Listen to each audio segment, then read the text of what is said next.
यानी दवा और दारू दोनों में घोटाला करके कौन दिखा रहा है?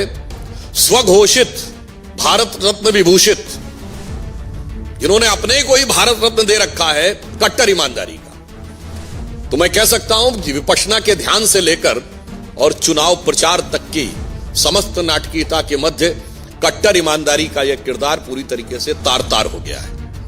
हम यह भी कहना चाहते हैं कि आज वो कहने का प्रयास कर रहे हैं, अभी उन्होंने प्रेस कॉन्फ्रेंस में कहा कि वो सीबीआई से सवाल पूछ रहे हैं। साहब, बवाली अब सवाली बन गए, जिन्होंने राजनीति की शुरुआत ही, अब ये मैं बवाली शब्द ऐसे नहीं कह रहा हूं, ये बताइए, आप सबने देखा था ना कि सीढ़ी लगाकर तार काट रहे थे, यह नेता का किरदार है। 26 जनवरी के दिन धरना कर रहे थे, यह जिम्मेदार राजनीतिक व्यक्तित्व का किरदार है। इसलिए मैंने कहा, और याद करिए 2014 के समय भारतीय जनता पार्टी के कार्यालय के ऊपर आके पथराव किया था, जिसमें इनकी सर्वोच्च समिति के सदस्य थे, जैसे हमारे यहां पार्लियामेंट्री बोर्ड। इसलिए मैंने कहा, अब बवाली अब सवाली बन गए हैं। और सवाल किससे पूछ रहे हैं? जांच एजेंसी से। मतलब इसे शब्दशः ना लिया जाए, वैसे तो सारी जनता उस भाव को समझती है।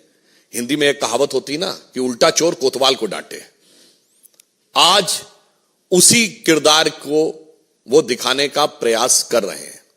और जहां तक टेक्निकलिटी की बात है, तो अगर उनको लगता है कि कोई टेक्निकल इश्यू है तो वो न्यायालय से जाकर समाधान प्राप्त कर सकते थे, मगर यहां टेक्निकल नहीं, मॉरल इश्यू है। यहां न्यायिक विषय नहीं है, यहां नैतिक विषय है। और केजरीवाल जी का वहां जाने से बचना यह स्वतः प्रमाणित करता है कि उनको यह पता है कि वो इस जांच की आंच से बच नहीं सकते, क्योंकि के अरविंदन ने बाकायदा बयान दिया हुआ है अप्रूवर बनके कि उनकी उपस्थिति में इतने प्रतिशत से इतने प्रतिशत बढ़ाकर शराब घोटाले में कमीशन की बात हुई और उसके इस प्रकार के वितरण की बात हुई। उन्हें यह बात पता है, यह एक विचित्र भ्रष्टाचार का मामला है, जिसमें जांच शुरू होते ही पॉलिसी विड्रॉ कर ली गई थी, और पॉलिसी विड्रॉ करने के बाद उसको डिफेंड किया जाता है मीडिया में आके। आपने ऐसी, यह है नई राजनीति, यह नई राजनीति का किरदार है। जो कहते हैं कि आज ही उनके प्रवक्ता बोल रहे हैं कि हर हाल में वो रहेंगे, हम ये नहीं कह रहे हैं। उनके ऊपर क्या कार्रवाई होगी, ये जांच एजेंसी की रिपोर्ट के अनुसार न्यायालय तय करेगा। परंतु हर हाल में रहेंगे, ये शब्द बोलने का अर्थ होता है कि मतलब आप कहीं पर भी रहेंगे, यानी अगर कानूनी कार्रवाई भी हो गई, यदि किसी कारणवश वो यह परिस्थिति उत्पन्न हो गई कि आपको अपने साथियों के साथ वहां पहुंचना पड़ा, तो आप वहां से भी कह रहे हैं कि आप शासन करेंगे। मतलब मुझे ऑन द लाइटर नोट याद आता है, जब ये जेल जाने का विषय आता है तो बहुत आरोप लगाए जाते हैं हमारे ऊपर। और श्री लालू प्रसाद यादव जी तो 1997 में जेल चले गए थे, तब तो भाजपा की सरकार कभी नहीं आई थी। और मोदी जी उस समय तक तो भाजपा के शायद राष्ट्रीय महासचिव ही थे। और अमित शाह जी का तो शायद बहुतों ने नाम भी नहीं सुना होगा उस जमाने में, वो आरोप लगाते हैं 2014 के बाद। पर मुझे याद आता है, उस समय पत्रकारों ने पूछा था, आप लोग जाके चेक करिएगा लालू जी से, कि आप अब कैसे शासन चलाएंगे? तो कहते जलवेश चलाएंगे। तो उन्होंने पूछा मतलब क्या जेल से? उन्होंने कहा नहीं, मतलब उनके साथियों ने कहा मतलब वो कह रहे हैं जलवे से ही जैसे चल रहा था वैसे ही चलता रहेगा।